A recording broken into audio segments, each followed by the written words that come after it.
Hello everyone, welcome to civil Samajh. आज के इस सेशन में हम लोग डिस्कस करेंगे प्रोफेशनल एथिक्स का चैप्टर नंबर 3.1।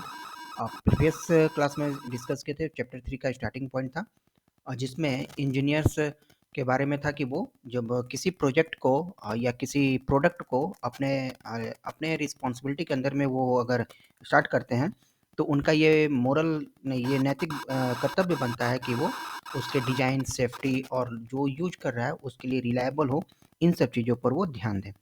तो इन सब चीज़ों के बारे में हम लोग बात किए थे अपने प्रीवियस वीडियो में। इसमें हम लोग बात करेंगे, इसमें हम लोग इस टॉपिक पे बात करेंगे engineer as a responsible experimenters. जो एक्सपेरिमेंट कर रहे हैं वो एक्सपेरिमेंटर्स हैं, यानी प्रयोगकर्ता हैं। तो जो इंजीनियर से जो रेस्पॉन्सिबल हैं, जो इंजीनियर आप वर्क कर रहे हैं, आप इंजीनियर है तो आप रिस्पॉन्सिबल है, जिम्मेदारी है। किस चीज़ का जिम्मेवारी लेते हैं? तो आप एक्सपेरिमेंट करने का जिम्मेवारी ले रहे हैं। मतलब आप उस चीज़ के, आप जो प्रोजेक्ट बनाए हैं, आप जो प्रोडक्ट बना रहे हैं उसके लिए आप रिस्पॉन्सिबल हैं और उसका प्रयोग करता है। तो engineer as a responsible experimenters है। तो एक्सपेरिमेंट करने वाला को एक्सपेरिमेंटर्स कहा जाता है। तो उसके बारे में इसमें डिस्कस करना है कि ये क्या चीज़ होते हैं। देखिए, जब आप प्रोजेक्ट आप स्वयं के लिए बना रहे हैं तब आप उसके घाटा नाफे को आप उसको अच्छे से सहन कर जाइएगा। लेकिन जब आप कोई काम पब्लिक के लिए कर रहे हैं, आप इंजीनियर बने हैं पब्लिक के लिए, आप पब्लिक के सुविधा के लिए अगर कोई काम कर रहे हैं तब आप उसमें इन्वॉल्व करते हैं गवर्नमेंट को, ऑर्गेनाइजेशन को। ठीक है, तो उसी के बारे में डिस्कस करना है। स्टार्ट करते हैं अपना क्लास। स्टार्ट करने से पहले अगर आप हैं तो चैनल को जरूर सब्सक्राइब कर लें, वीडियो अच्छी लगे तो लाइक और शेयर जरूर कर दें। ठीक है, देखिए इसमें है engineer as responsible experimenters.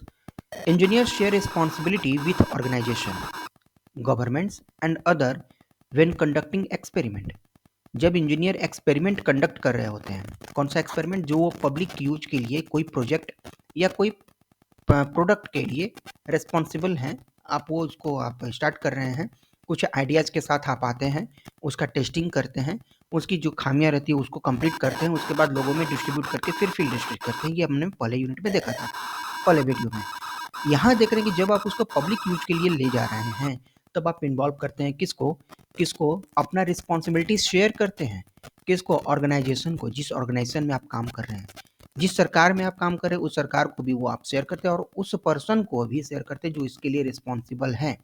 तो उन सभी पर्सन को आप अपना रिस्पॉन्सिबिलिटी शेयर करते हैं, बताते हैं कि हम ये वर्क कर रहे हैं इन चीज़ों के लिए, इतने इस लोगों के लिए है, तो आप वो चीज़ें उनको शेयर करते हैं। They must ensure safety, identify risk and keep the public informed. तो इंजीनियर को ये चाहिए कि वो सेफ्टी का ख्याल रखे, रिस्क को आइडेंटिफाई करे एंड पब्लिक को इन्फॉर्म करके रखे कि हम ये काम आपके लिए करने वाले हैं। जैसे कहीं सड़क बना रहे हैं तो उसका सेफ्टी का ख्याल, क्या उस पर रिस्क हो सकती है, उसको आइडेंटिफाई करना और पब्लिक को इन्फॉर्म करना कि यातायात बाधित ना हो। एक एग्जाम्पल के तौर पर मैं बता रहा हूँ कि उस चीज़ के लिए आपको इन्फॉर्म करना पड़ता है। अगला है कि जब जब आप ये काम कर रहे हैं तो आपके लिए कुछ रिस्पॉन्सिबिलिटीज आती हैं। तो रिस्पॉन्सिबिलिटीज में कुछ की रिस्पॉन्सिबिलिटीज हैं, जैसे पहला है कंसाइस्टिशियसनेस, मतलब कर्तव्य निष्ठा। कर्तव्य निष्ठा क्या होता है? Engineer should be committed to moral values.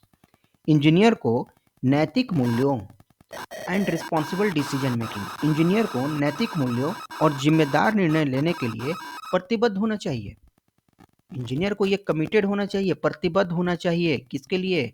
नैतिक मूल्यों के लिए।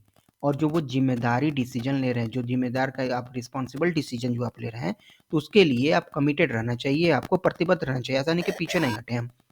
तो वो आपका कर्तव्य निष्ठा कहलाता है, कंसिस्टेंसीनेस कहलाता है वो, कि आपकी वो प्रतिबद्धता, वो जिम्मेदारी बनती है कि आप मोरल वैल्यू के नाते, नैतिकता के नाते आपको उसके लिए जिम्मेदार होना चाहिए, वो आपके लिए प्रतिबद्ध होना चाहिए। They must be sensitive to the moral issue involve their work, listen carefully and think critically about the impact of the decision. They must be sensitive, उन्हें अपने काम में शामिल नैतिक मुद्दों के प्रति संवेदनशील होना चाहिए। दे मस्ट बी सेंसिटिव, संवेदनशील होना चाहिए, टू मोरल इशू, उन्हें अपने काम के प्रति नैतिक मुद्दों के प्रति संवेदनशील होना चाहिए। लिसन केयरफुली, ध्यान से सुनना चाहिए और अपने निर्णय के प्रभाव के बारे में गंभीरता से सोचनी चाहिए। And think critically about the impact of the decision. जो आप निर्णय ले रहे हैं उसके प्रभाव क्या होंगे, उसके इम्पैक्ट क्या होंगे, उसके गंभीरता से उसके बारे में गंभीरता से सोचना चाहिए। कि हम तो डिसीजन ले लेके रोड बनाना है, हमको उसका थिकनेस रखना है 20 सेंटीमीटर, लेकिन 20 सेंटीमीटर आप जो थिकनेस रख रहे हैं इसका ये आप डिसीजन कैसे लिए हैं, क्या आपका डिजाइन क्राइटेरिया है, इन चीज़ों को आप देखते हुए आपको गंभीरता से सोचना होगा कि उसमें जो कॉस्ट कटिंग है, जो कॉस्ट उसमें लगेगा, या हम जो बना रहे हैं कि कितने दिन तक ये टिकेगा, क्या इस पर हम स्पीड उतना दे पाएंगे, लोगों के आवागमन के लिए वो सही रहेगा कि नहीं। तो ये सब चीज़ों को जो उसके डिजाइन एक्सपेक्ट से है, रोड का एक एग्जाम्पल दे रहा हूँ मैं, तो उसके हिसाब से आपको इसके बारे में सोचना चाहिए कि जो आप डिसीजन ले रहे हैं तो गंभीरता से उसके बारे में सोचना चाहिए कि क्या प्रभाव पड़ेगा, क्या इम्पैक्ट होगा आगे आने वाले टाइम में। They need to balance their goals, उन्हें अपने लक्ष्यों को, समाज की सुरक्षा, उन्हें they need to balance their goals with the safety and well being of society. उन्हें अपने जो लक्ष्य हैं, कैसे, कौन सा लक्ष्य, नॉलेज और प्रॉफिट, उनको बैलेंस करना होगा। They need to balance their goals, उनके जो गोल्स हैं, क्या गोल्स हैं, तो नॉलेज एंड प्रॉफिट, नॉलेज है प्रॉफिट है, यानी कि गोल्स क्या है, हम इंजीनियर से वर्क कर रहे हैं कि प्रॉफिट के लिए, कि हमें कुछ इनकम हो, कुछ हमारा काम हो। यहाँ पर नॉलेज, जो हम नॉलेज गेन किए हैं वो हम शेयर करें, ठीक है। तो हमारा बैलेंस, हमारा गोल जो है उसको हम क्या करें, बैलेंस करें with the safety and well being of society. तो जो समाज का साथ में जो हम वर्क कर रहे हैं, तो उनके सेफ्टी के लिए, उनकी सेफ्टी को ध्यान में रखते हुए हमें अपने गोल्स को बैलेंस करना चाहिए। समाज की सुरक्षा और भलाई के साथ संतुलित करने की आवश्यकता होती है। They must respect human right, engineers को मानवाधिकारों का सम्मान करना चाहिए। They must respect human rights, ensuring that participation in experiments give informed voluntary consents. यह सुनिश्चित करना चाहिए कि प्रयोग में भाग लेने वाले सूचित और स्वैच्छिक सहमति दें। मतलब ये कि जो आप वर्क कर रहे हैं, जिसके लिए आप रिस्पॉन्सिबल हैं, ठीक है, जिसके लिए आप रिस्पॉन्सिबल हैं, तो जो आपके एक्सपेरिमेंट्स में जो पार्टिसिपेंट्स कर रहे हैं, जो आप एक्सपेरिमेंट कर रहे हैं उसमें जो पार्टिसिपेंट्स हैं, वो आपका वॉलंटरी, यानी कि वो अपने स्वेच्छा से लोग सहमत होकर के आ गए हैं कि हमको इसमें शामिल होना है। तो ये आपकी कर्तव्य निष्ठा बनती है, इंजीनियर का ये कर्तव्य निष्ठा बनता है कि आप डिसीजन लेने के लिए प्रतिबद्ध हो, कि हम ये रिस्पॉन्सिबल करते हैं, हम ये रिस्पॉन्सिबल लेते हैं। अगर आप एज ए इंजीनियर वर्क कर रहे हैं तो आपको मोरल नैतिकता के नाते आपको, जो आप वर्क कर रहे हैं तो उसके बारे में ध्यान से सुनना चाहिए और उसके बारे में गंभीरता से सोचना चाहिए कि आपका जो डिसीजन है वो आने वाले टाइम में उसके लिए क्या इम्पैक्ट डालेगा। They need to balance their goals, उनको अपने गोल्स को बैलेंस करने की आवश्यकता है, जो कि समाज के भलाई के लिए और सुरक्षा के लिए होगा, जो कि उसके नॉलेज और प्रॉफिट के बेस होता है। तो ये चीज़ थी आपकी कर्तव्य निष्ठा के बारे में। अगला है कम्प्रिहेंसिव पर्सपेक्टिव, यानी व्यापक परिप्रेक्ष्य। Engineer should understand the full impact of their work. Engineers को अपने समझना चाहिए, इंजीनियर्स को उनके इम्पैक्ट, जो उनका वर्क है, उनके प्रभाव के बारे में सोचना चाहिए। And ensure it does not cause harm if others are involve, और वो इंश्योर होना चाहिए कि अगर दूसरे लोग इन्वॉल्व होते हैं तो उनको हार्म नहीं करेगा, उन्हें नुकसान नहीं पहुंचाएगा। देखिए, हमने इसका हिंदी भी साथ में लिख दिया है, कर्तव्यनिष्ठा कंसिस्टेंटनेस के बारे में। एंड ये कम्प्रिहेंसिव पर्सपेक्टिव मतलब है व्यापक परिप्रेक्ष्य, यानी इंजीनियर्स को यह समझदारी होनी चाहिए, उनको ये समझना चाहिए कि उनका जो वर्क है, उनका इम्पैक्ट, उनका पूरा इम्पैक्ट क्या पड़ेगा उनके वर्क पे, और ये इंश्योर होना चाहिए कि अगर दूसरे लोग उसमें इन्वॉल्व होते हैं तो उनको वो हार्म नहीं करे, ठीक है। अगला है इसमें मोरल ऑटोनॉमी, नैतिक स्वायत्ता। Engineer must be personally responsible for, engineers personally responsible होते हैं फॉर देयर वर्क, अपने काम के प्रति। Question safety standards, question safety standards and stay actively involve in project, तो अपने प्रोजेक्ट में एक्टिवली इन्वॉल्व रहते हैं वो। तो इंजीनियर्स जो है engineer must be personally responsible, वो पर्सनली रिस्पॉन्सिबल होते हैं अपने काम के लिए। उनकी नैतिक स्वायत्ता है कि वो अपने काम के लिए पर्सनली रिस्पॉन्सिबल रहे। क्वेश्चन सेफ्टी स्टैंडर्ड्स, जो उनके सेफ्टी स्टैंडर्ड्स हैं उनको वो देखें। And stay actively in projects, और उनके जो प्रोजेक्ट्स है उसके लिए वो एक्टिव रहते हैं, वो इन्वॉल्व रहे इसमें।